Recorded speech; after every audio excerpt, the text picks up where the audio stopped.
നമുക്കെന്ത് ചെയ്യണ്ടേ? ഡൗട്ട് ഉണ്ട്, ലെയർ കട്ട് ചെയ്ത് മുടി വളരുമോ?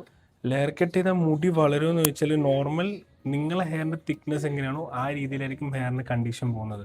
ഇപ്പം നിങ്ങളൊരു ലെയർ കട്ട് ചെയ്യുന്ന സമയത്ത് കറണ്ടിലുള്ള സ്പ്ലിറ്റ്നെസ് പോകും എന്നല്ലാതെ വളരേണ്ട ഓപ്ഷൻ അതില്ല. അതിൽ വളരാൻ മെയിനായിട്ട് നിങ്ങൾ ചെയ്യേണ്ടത് ഒന്ന് പ്രോട്ടീൻ ബേസിൽ ട്രീറ്റ്മെൻറ്റ് ചെയ്യാൻ നോക്കുക.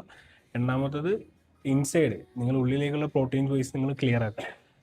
മീൻ ഫ്രൂട്ട്സ് ആയാലും വെജിറ്റബിൾ ആയാലും ആ രീതിയിലുള്ള പരമാവധി ബയോട്ടിൻ കണ്ടന്റുള്ള ഫ്രൂട്ട്സും വെജിറ്റബിളും കഴിയുക. റീഗ്രോത്തിന് ഹെൽപ്പ് ചെയ്യും, പക്ഷേ വളരുന്ന ഓപ്ഷൻ എനിക്കില്ല. ഹെൽപ്പ് ചെയ്യും, അത് കൺഫേം ആണ്. ഫ്രണ്ട് സൈഡ് നമുക്ക് ലെയർ ചെയ്തിട്ട് ബാക്ക് സൈഡ് നമുക്ക് ഒരു സ്ട്രേറ്റ് ഹെയർ കട്ട് ചെയ്ത് ലെവലിൽ ടോട്ടലി ബാങ്ക്സ് ഇട്ടിട്ട് ക്ലിയർ ചെയ്ത് വിടാം. എങ്ങനെയുണ്ട്? മാറിയില്ലേ ടോട്ടലി? ഒന്ന് ബാങ്ക് സ്പേസെല്ലാം കൊടുത്ത് അത്യാവശ്യം ഹെയറിനൊരു ഫ്രെയിം ചെയ്യുന്ന രീതിയിൽ ഇപ്പം നമ്മൾ ഹെയർ ഇപ്പം മാറിയിട്ടുണ്ട്.